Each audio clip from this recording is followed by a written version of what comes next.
Graça e paz, queridos e queridas. Vamos agora entrar no capítulo 27 de Êxodo, onde nós vamos ver o altar do holocausto, o átrio, o pátio do tabernáculo e o azeite puro para o candelabro. Versículo 1 diz: Quanto ao altar, o farás de madeira de acácia, medindo 2,25 metros de largura. O altar será quadrado e sua altura será de 1,35 metros. Dos 4 lados farás pontas em forma de chifres, que formarão uma só peça com o altar, e o revestirás de bronze. Tu farás também recipiente para recolher cinza, gorduras, as pás, as bacias para aspersão, e todos esses instrumentos, esses utensílios, eles eram feitos de bronze. E também tem uma grelha, né, no meio assim do altar do holocausto, aonde o que era preso por argolas e aonde imolava o animal ali. E depois também aqui revela para nós que também tinha argolas e tinha o que? As varas de madeira de acácia revestida com bronze que serviam para transportar o altar. Então imagina assim, como que era? Então esse altar ele era quadrado, então ele tinha essa metragem que nós falamos aqui, essa metragem era 2,5 metros mais ou menos de comprimento, com mais ou menos 1,5 metro de altura, 2,5 de largura, porque era quadrado, né? E ele tinha o que? Nas suas pontas ele tinha chifres, que eram a aparência em formato de chifres, e se formava uma única peça. Então era tipo um caixãozão quadrado, ele não tinha também fundo, ele era colocado direto na terra, né? E se fazia também um monte de terra um pouco para ficar mais alto, onde ele era colocado. No meio desse caixotão tinha o quê? Uma grelha que era presa ali, e ali se colocava o animal para ser imolado, né? Então, deu mais ou menos para ter uma visualização. Então, vamos entender melhor também aonde estava o altar para o holocausto. Para isso, vamos lembrar de uma coisa.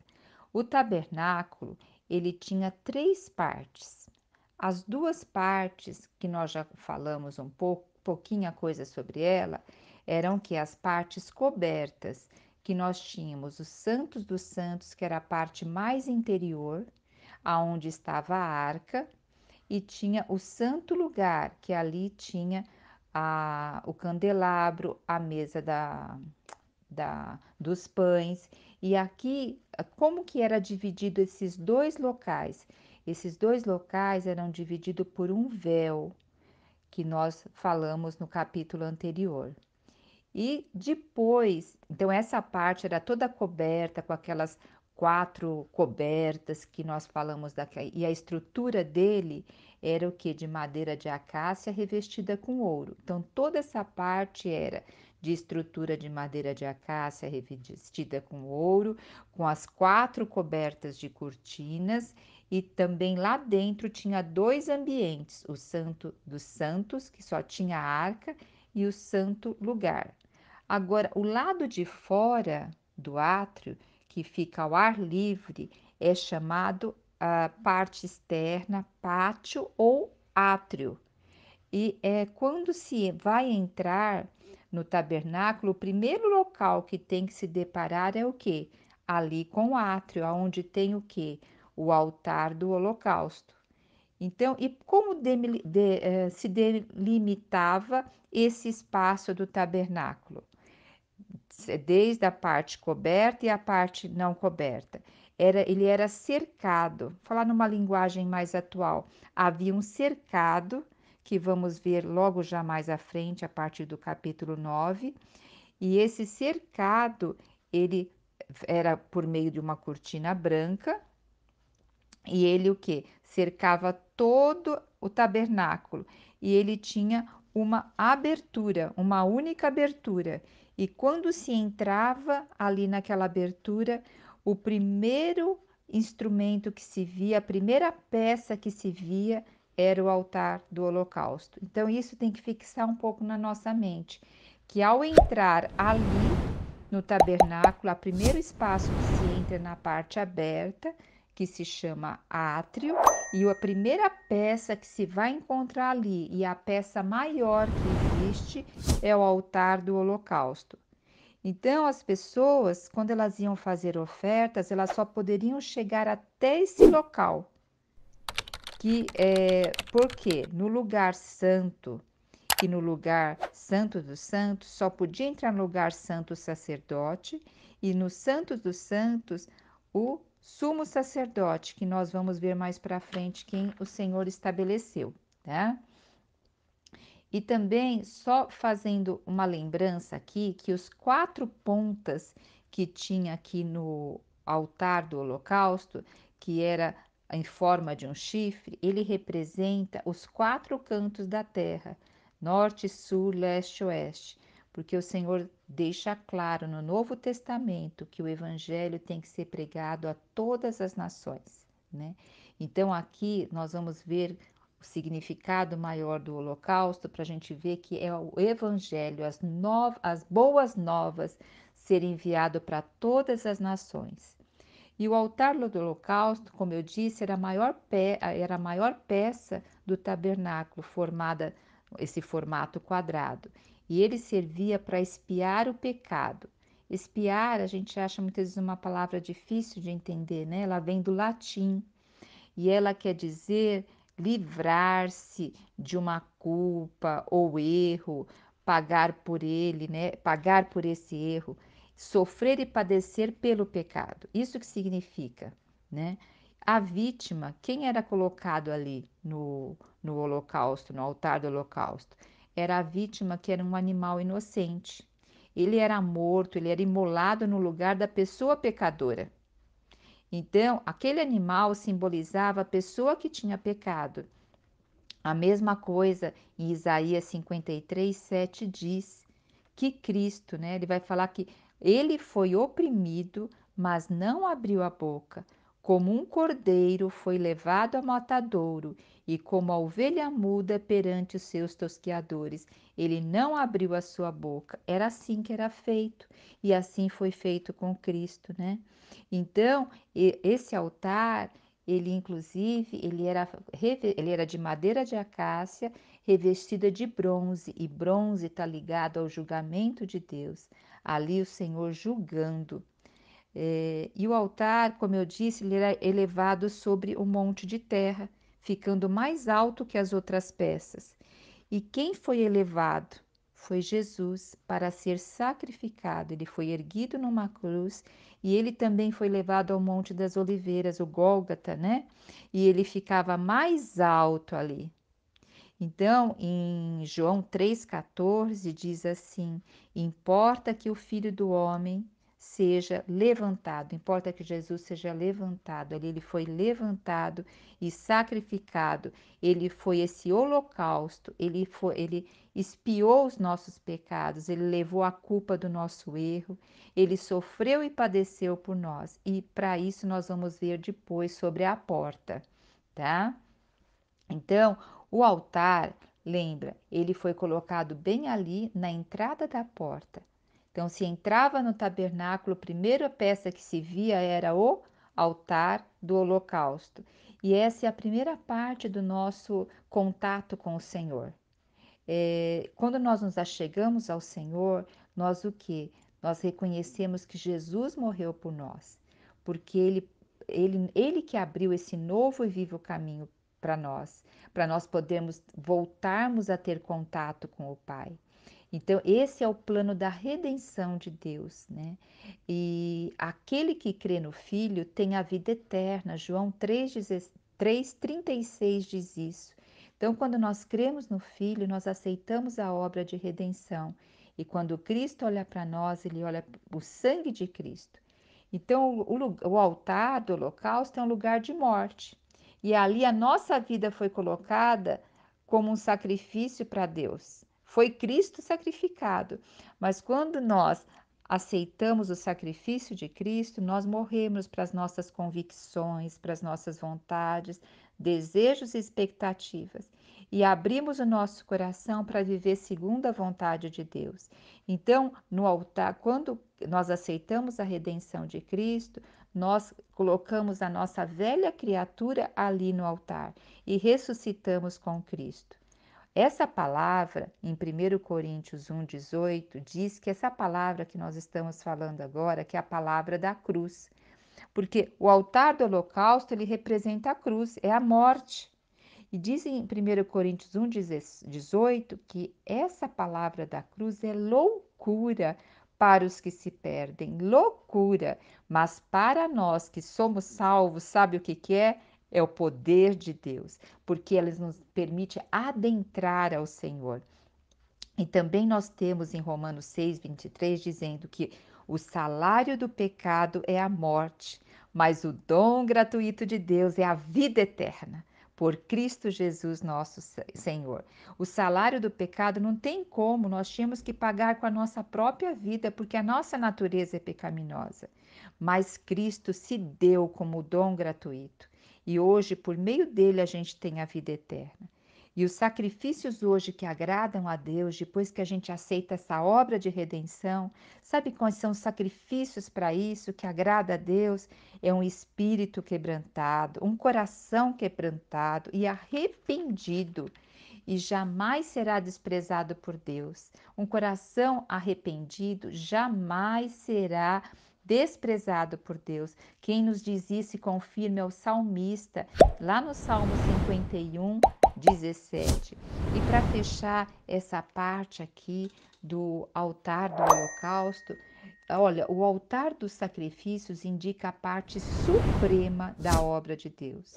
O sacrifício de si mesmo na pessoa de seu Filho Jesus Cristo. Olha, o sacrifício do próprio Deus na pessoa de seu Filho Jesus Cristo, a fim de pagar o preço dos nossos pecados. Olha que coisa gloriosa, é de madeira, né? O altar ali. Em certo sentido, a cruz foi o altar de Cristo, onde ele foi oferecido como o Cordeiro de Deus, sem mácula, como sacrifício universal. Foi um sacrifício universal pela humanidade. E aqui diz, né, que sem derramamento de sangue não pode haver remissão de pecados, como diz lá em Hebreus 9:22. Até aquele glorioso dia em que Deus, em Jesus Cristo, se entregou a si mesmo como único, soberano, definitivo sacrifício. Então, hoje, Jesus Cristo se entregou por mim e por você como único, soberano e definitivo sacrifício. Aqui está em Hebreus 9:28. Então, olha, quando nós vamos conhecendo mais a palavra de Deus, conhecendo essas figuras, tudo que o Senhor já estava preparando para o seu filho ser esse sacrifício definitivo, nós vamos vendo como a verdade do Senhor se estabeleceu antes de Jesus vir aqui. Já tinha se estabelecido há milhares e milhares de anos atrás. Então, a palavra confirma a palavra. E agora nós vamos começar a ver o átrio, o pátio do tabernáculo. Nós vimos o altar dos holocaustos, né? Agora nós vamos ver o átrio, o pátio do tabernáculo. Então, aqui diz no versículo 9: farás também um átrio para o tabernáculo. O lado sul do Neguebe terá 45 metros de comprimento, cortinas externas de linho fino trançado.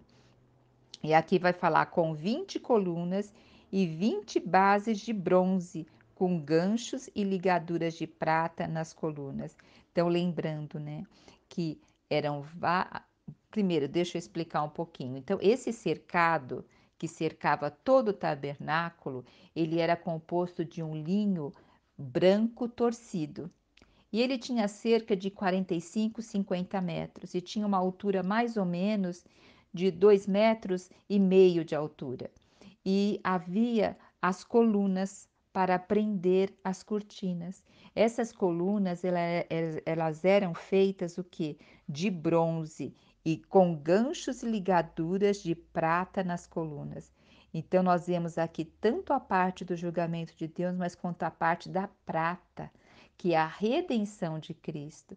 Olha que coisa gloriosa, né? Tudo tem um significado, uma figura. E aqui o que que nós vemos também? Que o átrio, ele só tinha uma abertura. E essa abertura ficava que na parte no versículo, deixa eu ver o versículo 13, diz assim: o lado oriental que dará para o nascente do sol, igualmente terá 22 metros e meio de abertura. Então, aqui fala no 16: na entrada do átrio haverá cortinas em forma de véu. Então, antes, aonde era a abertura para entrar aqui no tabernáculo, aonde a cortina tinha a abertura para entrar, ficava ali da parte do oriental, ficava onde era a nascente do sol. E Malaquias diz, né, que o Senhor é o sol da justiça. Então ali, quando os primeiros raios de sol começavam a contemplar ali o céu, ele já iluminava a entrada do tabernáculo e também a entrada lá do santo lugar. Então os primeiros raios de luz, e o Senhor é o sol da justiça. E o tabernáculo ele era fechado com uma cortina, ou chamado em algumas Bíblias como reposteiro. E como era essa cortina? Eram as mesmas cores que tinha lá dentro do tabernáculo, né? Na primeira parte da cobertura. Era um estofo azul, era púrpura, carmesim e linho fino retorcido. E tudo com obra de bordador, lembrando o quê? A redenção de Cristo, lembrando os 4 evangelhos, as 4 biografias que nós temos no Novo Testamento, né? Porque tem as 4 colunas também lembrando os 4 evangelhos falando sobre Cristo. E todas essas cores, como nós dissemos no capítulo anterior, tinha um significado de Cristo. Então, ali, abertura, né? Havia somente uma entrada, com todas as cores que prefigura Cristo, como já vimos. Que coisa maravilhosa! Olha, presta atenção, havia uma única porta. E o Senhor diz lá em João 14,6 que Ele é o caminho. Ele é o caminho, a verdade e a vida. Ninguém vai ao Pai se não for por Cristo. E ele ainda mais acrescenta também em João 10,9, ele diz assim, Jesus diz assim, eu sou a porta. Olha só, eu sou a porta. Não tem como entrar por outra porta. Essa é a porta para a gente entrar, para ter a vida eterna, para reinar com Cristo a partir de hoje. É só em Cristo, é a única porta. Por isso que ele fala, eu sou o caminho. E agora em João 10:9 ele diz: eu sou a porta. Se alguém entrar por mim, olha só, salvar-se-á e entrará e achará a pastagem, porque em Cristo ele nos dá a pastagem, ele nos dá o descanso dele.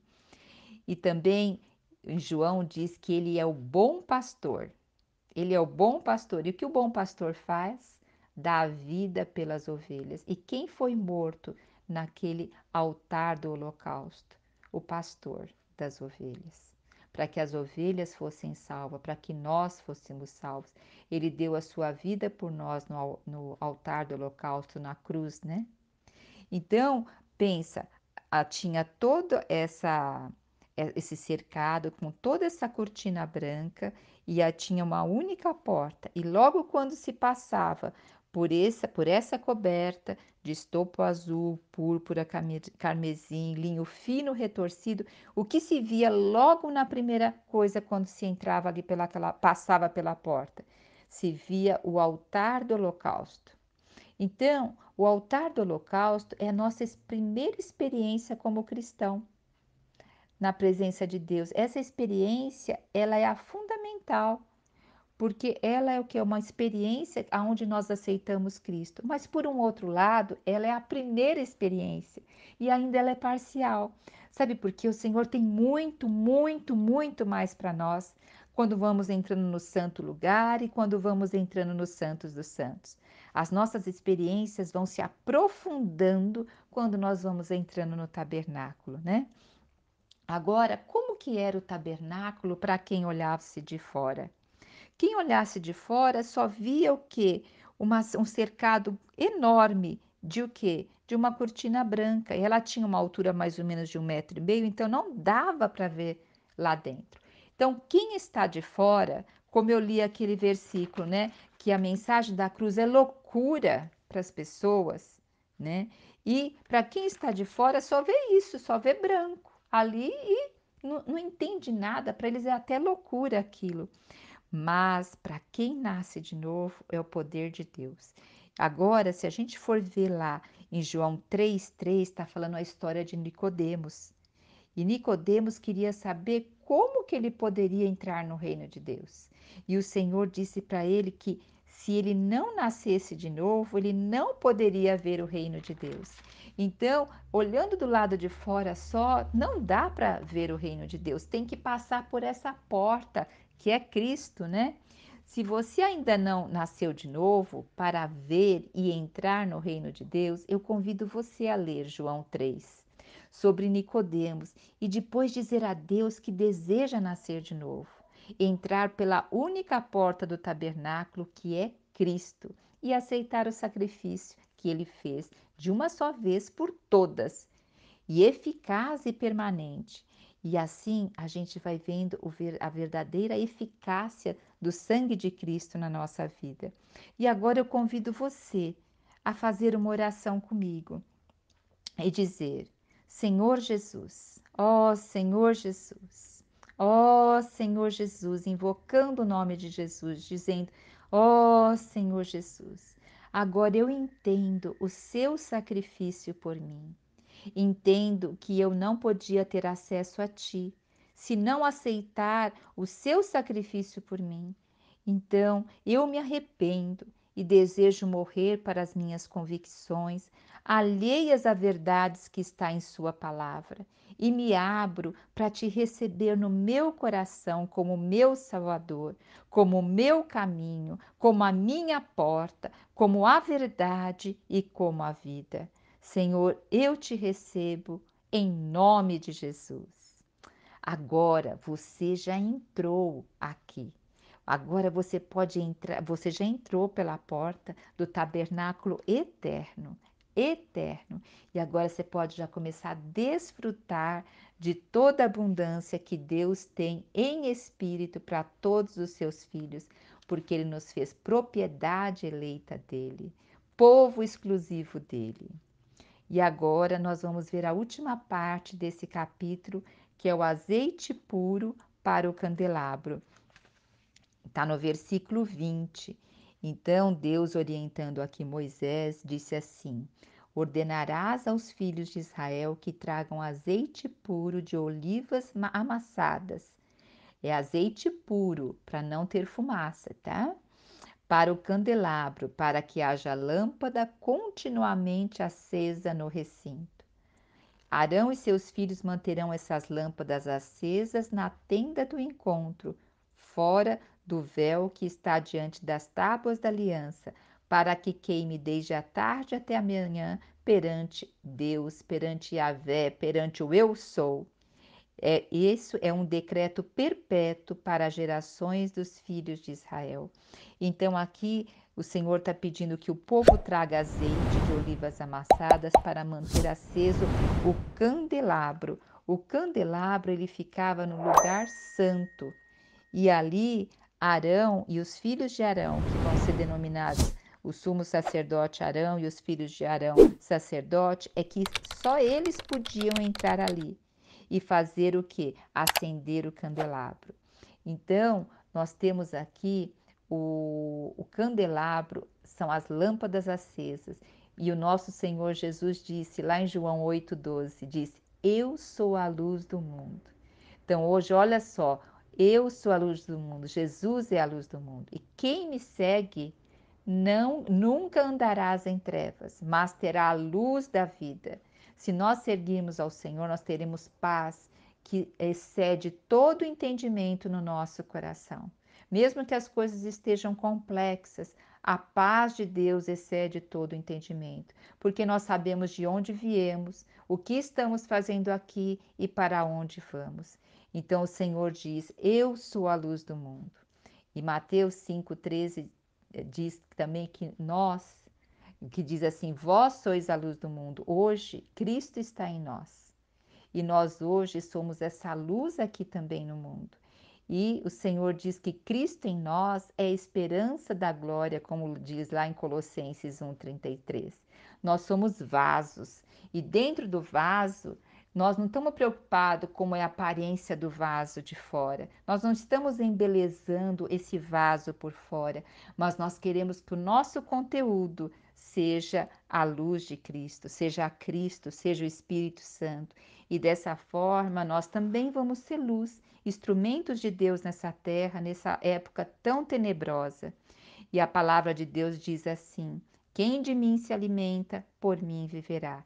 Nós aqui, com essa leitura diária, nós estamos nos alimentando de Cristo e assim nós estamos vivendo por Cristo, em Cristo e para Cristo. Aleluia! Jesus Cristo é o nosso Senhor. Você já se viu sobrecarregada por pensamentos negativos e ansiedade? Deseja encontrar uma maneira de viver com confiança e proteção? No Salmo 23, escondem segredos poderosos que podem mudar a maneira como você enxerga a vida. Nesta aula, você vai descobrir esses segredos e aprender a viver com confiança, deixando para trás os pensamentos negativos que minam a sua felicidade. Com a sabedoria do Salmo 23, você aprenderá práticas e princípios que ajudarão a livrar-se da ansiedade e encontrará orientação para experimentar uma proteção duradoura e encontrar paz interior. Comece a transformar sua vida hoje mesmo. Entre no grupo para acessar a aula gratuitamente e venha descobrir a verdadeira confiança e proteção que você merece.